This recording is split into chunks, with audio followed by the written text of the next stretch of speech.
Hello साथियों, team परमल में आपका स्वागत है। मैं आपका इंग्लिश फैकल्टी प्रताप सर। आप सब लोग जुड़ जाइए तेजी में। आप सब लोग एक बार तेजी में जुड़ जाइए और शेयर कर दीजिए। आज हम लोग करेंगे क्लोज टेस्ट, ठीक है। आज बहुत ही इंपॉर्टेंट क्लोज टेस्ट करेंगे, ठीक है।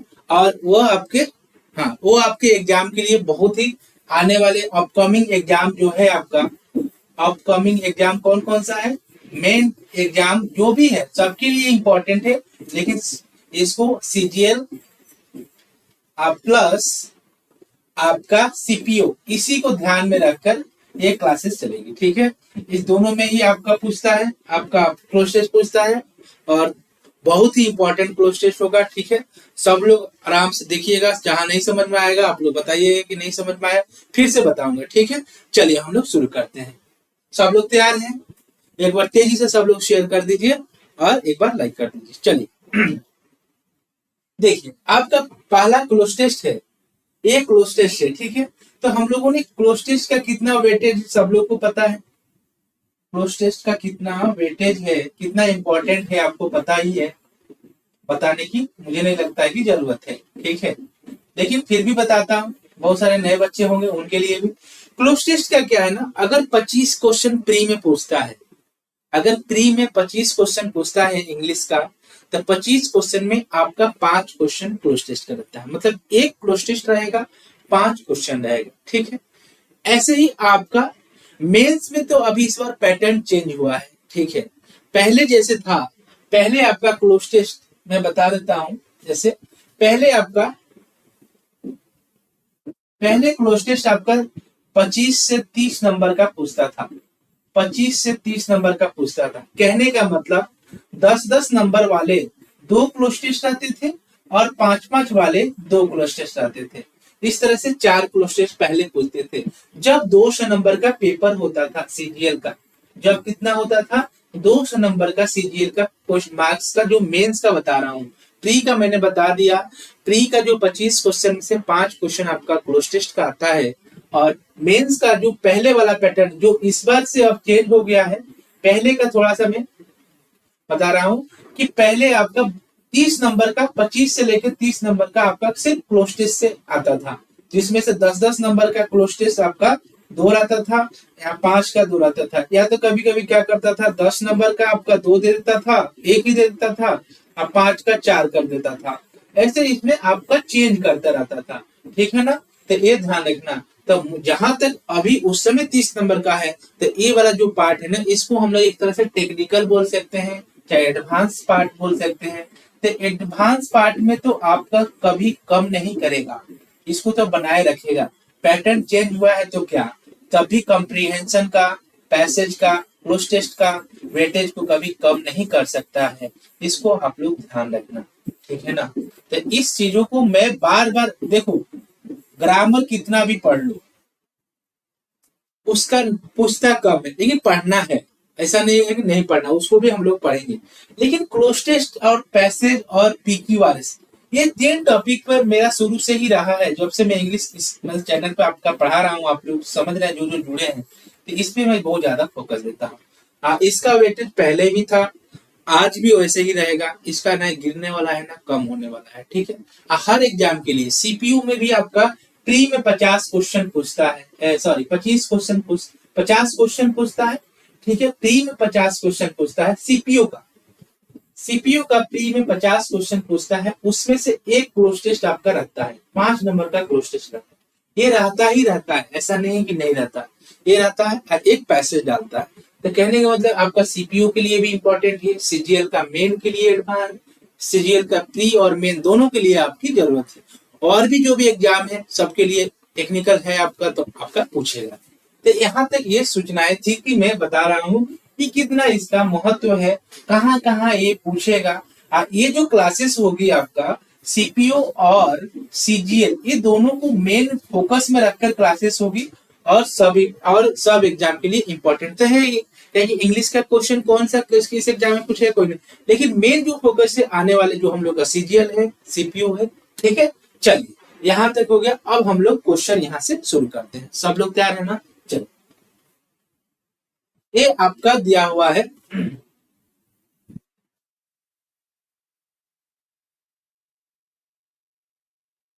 ये आपका क्लोज टेस्ट है। दिया हुआ है क्लोज टेस्ट में सबसे पहले हम लोग इसको पढ़ेंगे। सब देखो, सबसे पहले ना ये मत सोचो कि टाइम कितना लग रहा है, उसको सोचने की जरूरत नहीं है।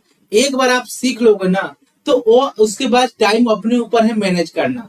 होता है ना, कहीं अगर नए जगह पे आप जा रहे हो तो आपको पता नहीं है रोड की कैसे कैसे जाना है, लेकिन पूछ कर जाते हैं ना, यहाँ कैसे कहाँ है क्या है, तो उस समय टाइम लगता है फर्स्ट टाइम सेकेंड टाइम। लेकिन आप दो चार पांच बार चले आओगे तो उसको पूछने की जरूरत नहीं है, आपका खुद दिमाग काम करेगा कि कितने और कौन कौन सा रास्ता से कितने जल्दी पहुंच जाऊं। तो वही चीजें हैं, एक बार दो बार सीख लेंगे उसके बाद टाइम लगने वाली नहीं है। चलिए हम लोग अब यहाँ से पैसे आपका क्लोज टेस्ट करते हैं, ठीक है। सब लोग तैयार है ना? चलिए क्लोज टेस्ट पढ़ने से पहले सबसे पहले एक बार इंस्ट्रक्शन पढ़ लेते हैं। दिया है in the following passage some of the words have been left out. एक पैसेज एक तरह की क्लोज टेस्ट क्या है, पैसेज ही है, कुछ वर्ड्स को क्या कर देता है, जहां तक मिस कर देता है, ठीक है। Read the passage carefully and select the correct answer for the given blank out. अब ब्लैंक आउट दिया है उसमें से आपका करेक्ट आपका आंसर पिक करना है, ठीक है ना। और अब फोर अल्टरनेटिव दिया हुआ जो चार आपका ऑप्शन रहता है। अब हम लोग यहाँ तक तो ये हो गया। अब हम लोग इसको अच्छे से समझ के खूब बढ़िया से पढ़ेंगे। सब लोग को विजिबल है ना, सब लोग को दिख रहा है ना, कोई दिखने में तो दिक्कत नहीं है, ठीक है। चलिए दिया हुआ है आपका national integration means. National integration का मतलब क्या होता है, राष्ट्रीय एकीकरण, राष्ट्र को एक करके रखना, राष्ट्र को जोड़ कर रखना, उसको बोलते हैं नेशनल इंटीग्रेशन, ठीक है। तो national integration means fill in the blanks all the people of the nation into a single whole, ठीक है। It is a fill in the blanks that binds together all people in one fill in the blanks bond, no matter what their religion, caste, language or history may be. It is a fill in the blanks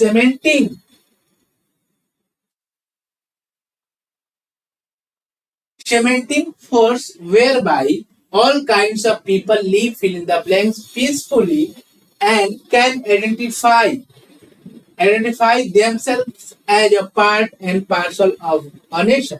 कहने का मतलब है आपका ये passage जो आपका cloze test है, जो आपका क्लोज टेस्ट दिया हुआ है उसमें कुछ बता रहा है कि जो नेशनल इंटीग्रेशन होता है उसमें क्या होता है, जब राष्ट्र की एक की बातें बोलते हैं तो सभी को एक साथ, सभी लोगों को एक साथ जोड़ के चलना होता है, ठीक है।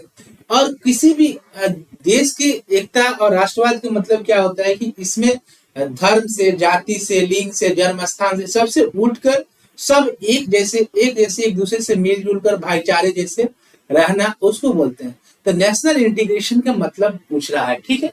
तो ये आपका राष्ट्रीय एकीकरण से रिलेटेड है और इसमें हिस्ट्री और रिलीजन ये सब कोई मायने नहीं रखता है, सबको एक में एक तरह से पिरो कर एक जगह समाज को अच्छे से भाईचारे के रूप में बनाए रखना, वही चीजें इसमें है।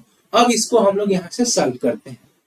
देखिए खूब आराम से सॉल्व करेंगे, टेंशन एकदम नहीं लेंगे, एकदम सोच समझ के एकदम जो करेंगे अच्छे करेंगे, ठीक है। चलिए national integration means fill in the blanks all the people of the nation into a single whole, मतलब एक सिंगल होल में पूरा का पूरा एक ही ढांचे में रखना। क्या होगा, अब देखिए ऑप्शन में दिया हुआ है आपका, देखिए सेग्रीगेटिंग, ए में, बी में दिया है कंबाइनिंग, सी में दिया है रिसाइडिंग और डी में दिया है कंप्लाइंग। देखिए सेग्रीगेटिंग का मतलब क्या होता है, जब किसी चीज को अलग अलग करते हैं उसको सेग्रीगेट करना, अलग अलग करना उसको सेग्रीगेट करना, ठीक है। बी दिया है कंबाइनिंग, कंबाइनिंग मतलब जोड़ के रखना। रिसाइडिंग मतलब कहीं निवास स्थान, कोई निवास करता है, कोई रहता है, उसको बोलते हैं रिसाइडिंग। और कंप्लाइंग मतलब पालन करना, किसी चीज का, आज्ञा का, किसी रूल के, किसी चीज को पालन करना। आप ही सोचो ना क्या हो सकता है, आप बताओ। नेशनल इंटीग्रेशन सेग्रीगेट करेगा नहीं करेगा, अलग कैसे करेगा, एक करके रखेगा ना। निवास की बातें नहीं हो रही, रहना क्या है इसमें, वो तो नेशनल इंटीग्रेशन की बातें क्या हो सकती है। और कंप्लाइंग में पालन करना, ये क्या सेंस आपको बनना है, पालन करने की क्या है इसमें, नेशनल इंटीग्रेशन में क्या तत्व होना चाहिए। तो हम लोग को कंबाइनिंग करके कंबाइन करके जोड़ के रखता है। क्या करके रखता है? जोड़ के रखता है। बात समझ में आ रही है ना? यहाँ पे क्या हो जाएगा? कंबाइनिंग, बी हो जाएगा। राइट आंसर क्या हो जाएगा? B. National integration means combining all the people of the nation into a single whole. मतलब पूरे होल, पूरे को एक है सिंगल यूनिट में बना के रखना, जोड़ के रखना, उसको बोलते हैं। ठीक है, बात समझ में आ रही है ना? सॉरी, बात सबको समझ में आ रही है? चलो, यहां तक समझ में आया। आप देखिए, it is a fill in the blanks that binds together all people in one fill in the blanks bond, no matter what their religion, caste, language और history may be। कहने का मतलब कि it is a fill in the blanks that binds together all people in one। ये एक आपका क्या है? सभी लोगों को एक साथ जोड़ कर रखना। ठीक है, अब देखिए 22 में क्या हो सकता है, आप सोचो। दिया है सेंटीमेंट, देखना ऑप्शन दिया है सेंटीमेंट ए में, बी में दिया है रिसोर्सेस। एकदम आराम से समझना है। देखो, मेरे कहने का मतलब कभी भी मेरा एक ही चीज रहता है कि आप कम पढ़ो लेकिन सटीक पढ़ो, सही पढ़ो, समझ के पढ़ो। ये नहीं कि 10 पेज पढ़ रहे हैं, कोई चीज पता नहीं रहा। आप एक ही पेज पढ़ो, 2 ही पेज पढ़ो, लेकिन उस चीज को अच्छे से जान के, उसे मजा लेकर, उसमें पकड़ बना के, सोच के, समझ के बहुत अच्छे से पढ़ो। ये कहने का मतलब ऐसा नहीं है कि हम लोग सोचते हैं कि यार ये पढ़ लो, नहीं भाई, कम ही पढ़ो लेकिन अच्छे से पढ़ो। जो चीजें पढ़ो कि हाँ उसमें दम लगे, कि हाँ कहीं भी कोई पूछे तो आप बता दो एकदम रीजन के साथ कि हाँ ये क्यों नहीं होगा, ये क्यों होगा। बात सबको समझ में आ रही है। एक दिया है सेंटीमेंट, बी में दिया है रिसोर्सेस, सी में दिया है इसेंशियल्स और डी में दिया है फिनांस। अब बताइए यहाँ फिनांस की बातें आ रही क्या? पैसे रुपये की कहां से बातें आएगी? आपकी यहाँ पे नेशनल इंटीग्रेशन की बातें हो रही है, तो पैसे से आप जोड़ सकते हैं क्या? नहीं जोड़ सकते हैं। ठीक है, और भी क्या रिसोर्सेज, क्या रिसोर्सेज जो है उसमें ही बनाए रखना है, यहाँ तक out of the context. Essential से एक बन रहा है कि अनिवार्य और सेंटिमेंट्स। देखिए, आप एक चीज देखो, यहाँ पे क्या दिया है? इसेंशियल्स दिया हुआ है और दिया है रिसोर्सेस दिया हुआ और फिनांसेस दिया है। ये तीनों का तीनों आपका प्लूरल फॉर्म में दिया हुआ है। क्या दिया है? प्लूरल फॉर्म में दिया हुआ है। और आपने वो देखा वहां पे इट इज अ दिया हुआ है, इट इज अ। ठीक है, तो ये जब रहेगा तो आपका कोई ना कोई सिंगुलर वर्ड आएगा। तो इसमें सिंगुलर वर्ड क्या दिख रहा है? एक ही दिख रहा है सेंटीमेंट। एक तो सेंटीमेंट के तरह से ऐसे भी आप ग्रामेटिकली समझ गए कि आर्टिकल में जब ये था आपका सिंगुलर आएगा और सब प्लूरल फॉर्म में। दूसरा क्या है? सेंटीमेंट मतलब कि एक दूसरे से लगाव है, भाव है। ये भी आप अर्थ से आप समझ सकते हैं। इस तरह से आपका राइट आंसर क्या हो जाएगा? ए हो जाएगा। बात सबको समझ में आ रही है ना? सब लोग बहुत अच्छे, सब लोग अच्छे कर रहे हैं, बहुत बढ़िया, ऐसे ही। ठीक है, चलिए अब इसके बाद है, अब हम लोग चलते हैं नेक्स्ट क्वेश्चन में। यहाँ तक जिनको डाउट होगा जरूर आप लोग कमेंट में बताना। ठीक है, कि हाँ डाउट है तो फिर से मैं समझाऊंगा। ठीक है, लेकिन कोई चीजें छोड़ना नहीं है, अच्छे से समझना। बात सबको समझ में आ रही है ना? चलिए अब देखिए नेक्स्ट क्वेश्चन। तो यहाँ पे क्या हो जाएगा आपका? सेंटीमेंट्स। यहाँ पे आंसर ए हो जाएगा। ठीक है, मैं डायरेक्ट ए बी लिख देता हूँ आसान है, फिर यहाँ पे सेंटीमेंट्स फिर थोड़ा सा ज्यादा। ठीक है, आप समझ रहे हो ना बातों को? उसके बाद यह है डेट, तो it is a sentiments that binds together all in one. सभी को, सभी लोगों को एक में पिरो के रखना, एक भाव रखना, उसको बोलते हैं। ठीक है, in one fill in the blank bond, no matter what their religion, caste, language और हिस्ट्री में भी। वो मैटर नहीं करता है कि उसकी रिलीजन क्या है, कास्ट क्या है, लैंग्वेज क्या है, सबको एक साथ लेकर सबको एक बना के चलना है। बात सबको समझ में आ रही है ना? तो अब क्या है? वन फिर है। ठीक है, अब देखिए क्या हो सकता है 23 में। अगर किसी भी क्वेश्चन में डाउट लगे जरूर आप लोग कमेंट करके बताना। ठीक है, चलिए तो क्या है आपका दिया हुआ? रियल, नॉमिनल, कॉमन और सिमिलर। वो देखियो, सिमिलर का एक जैसा किसी चीज को कर थोड़ी रहा है पहले की, हाँ पहले जैसा वैसा नहीं, नहीं। सिर्फ नॉमिनल नामात्र की कोई चीजें तो हो ही नहीं सकता है। रियल क्या होता है? जो होता है होता है। मेन बात है जो कॉमन बातें हैं, जो मेन कॉमन बातें हैं सबके लिए कॉमन है, जो आसान है, एक्सेप्टेबल है सबके लिए, उसी यहाँ पे क्या हो जाएगा, कॉमन हो जाएगा। ठीक है, तो यहाँ पे क्या हो जाएगा, कॉमन हो जाएगा। ठीक है, सबको समझ में आ रही है ना? तो आंसर यहाँ पे बी हो जाएगा। चलिए,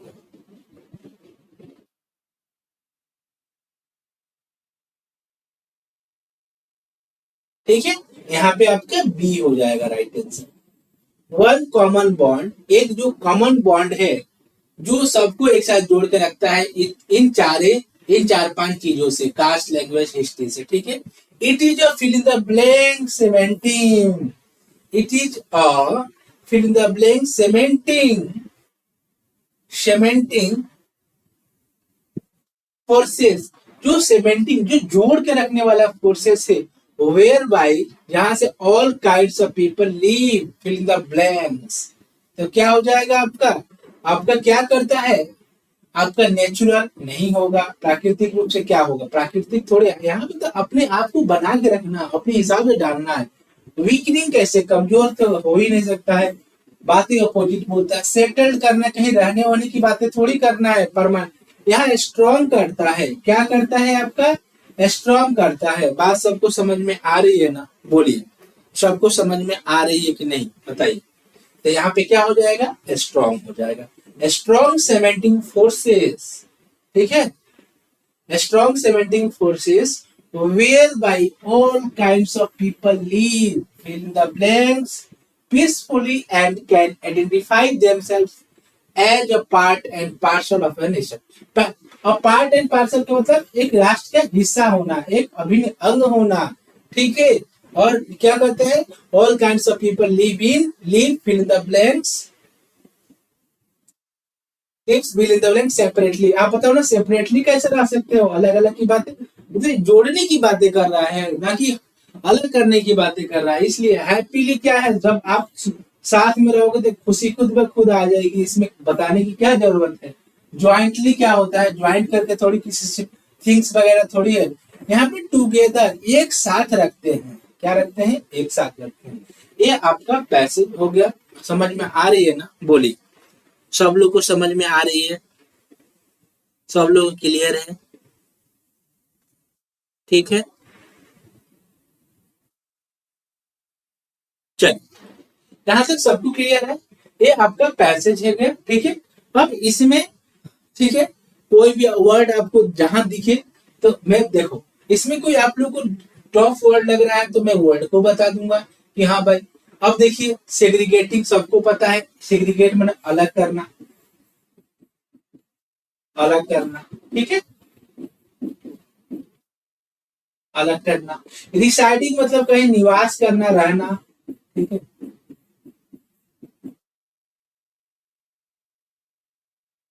सेंटीमेंट मतलब भावना, किसी की भावना वगैरह जुड़ी हुई है, भावना, अपना इमोशंस, इस तरह का।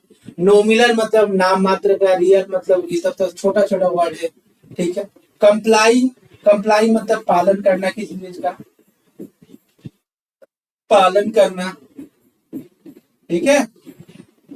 चल, कंबाइनिंग मतलब एक साथ जोड़ के रखना, एक साथ रहना।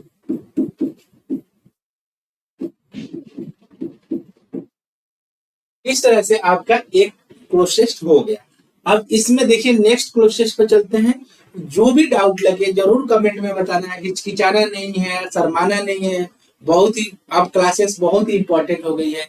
ये जो क्लासेस चलेगी 10-12 क्लासेस बहुत ही इंपॉर्टेंट है, एकदम पॉइंटेड क्वेश्चन होगी, पॉइंटेड चीजें होगी, एकदम नो बकवास, सिर्फ मेन मेन मुद्दे की बातें होगी, ध्यान रखना, ठीक है।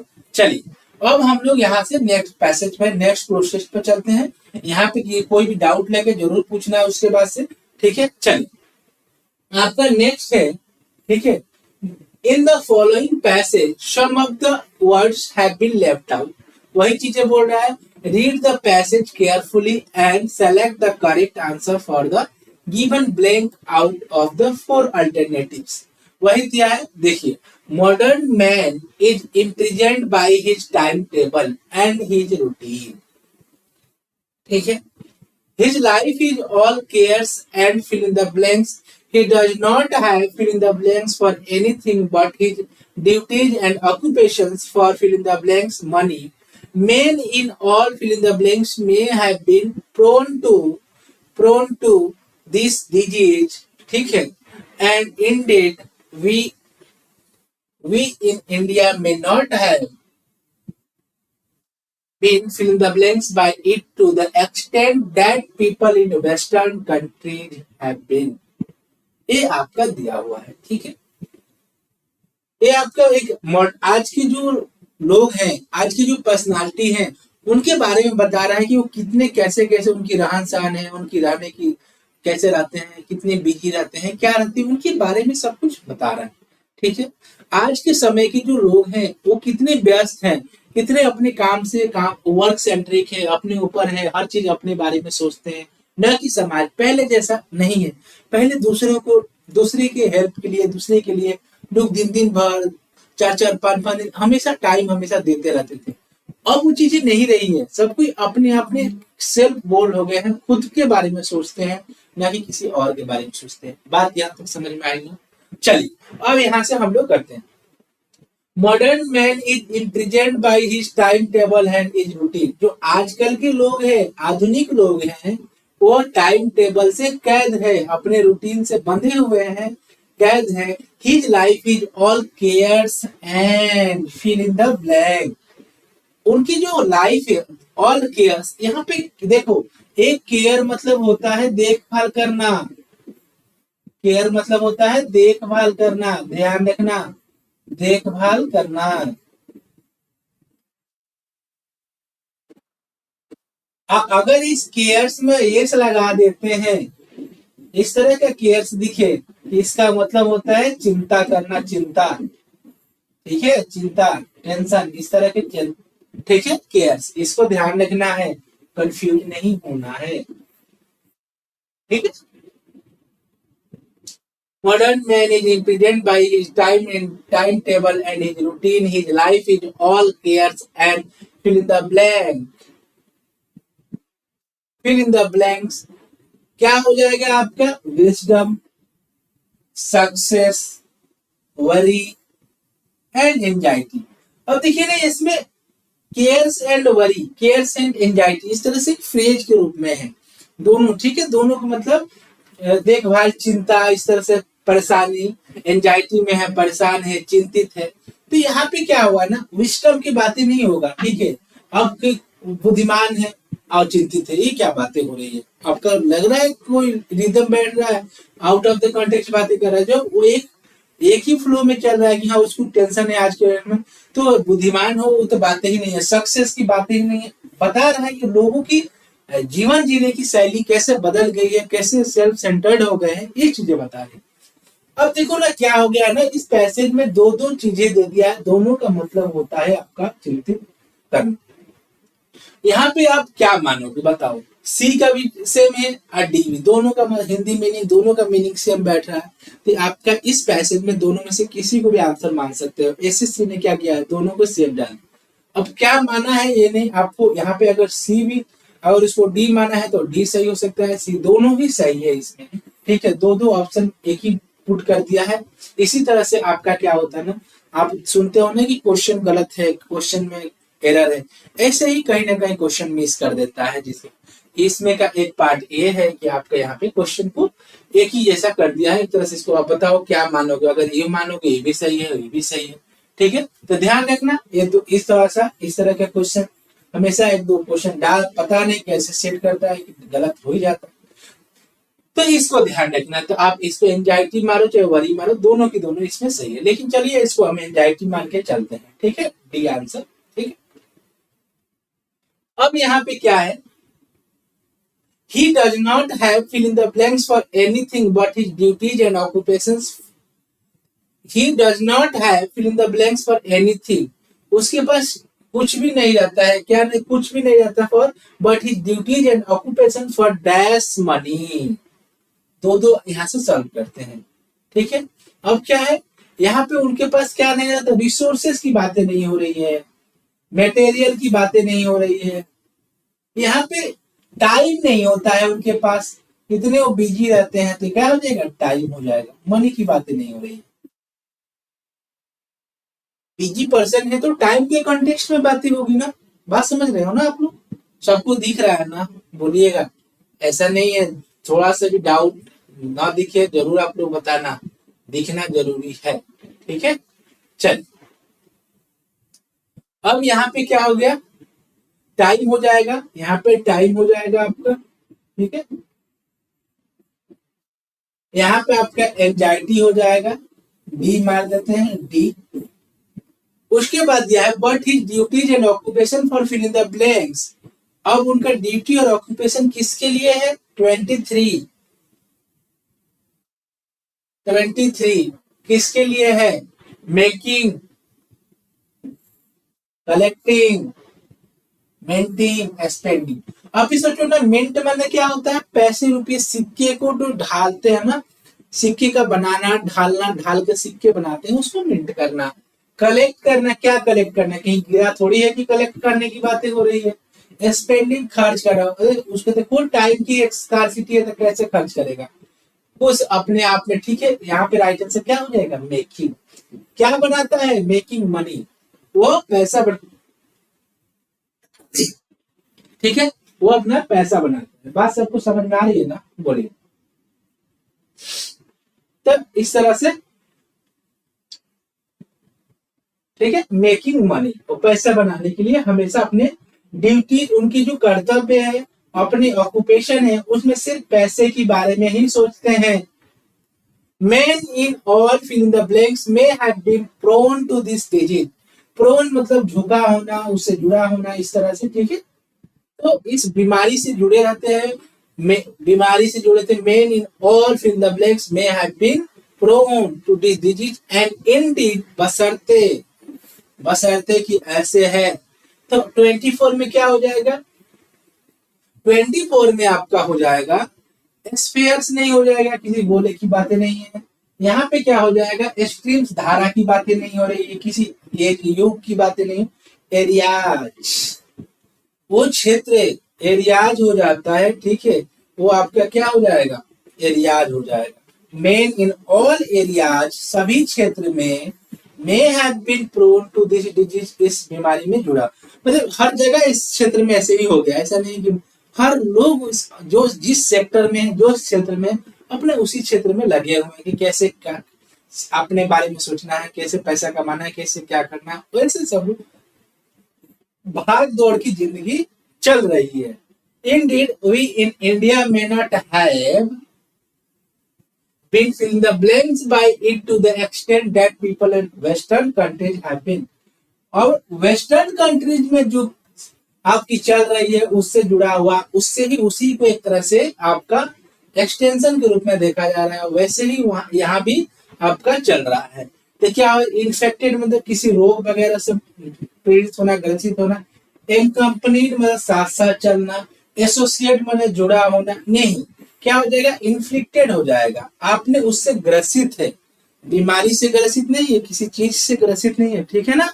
तो किसी चीज से पीड़ित होना, ना कि यहाँ पे है कि किसी चीज से, बीमारी से पीड़ित होना, ग्रसित होना। यहाँ किसी भी बीमारी के अलावा किसी भी चीज से पीड़ित होना, लगे रहना, उसमें बिजी रहना, ठीक है। यहाँ पे बी हो जाएगा, ठीक है, इन्फ्लिक्टेड। बात सबको समझ में आ रही है ना? बोलिए। यहाँ तक किन्हीं को कोई डाउट लगे तो जरूर पूछिएगा, जरूर बोलिएगा, ठीक है। बात सबको समझ में आ रही है? चलिए,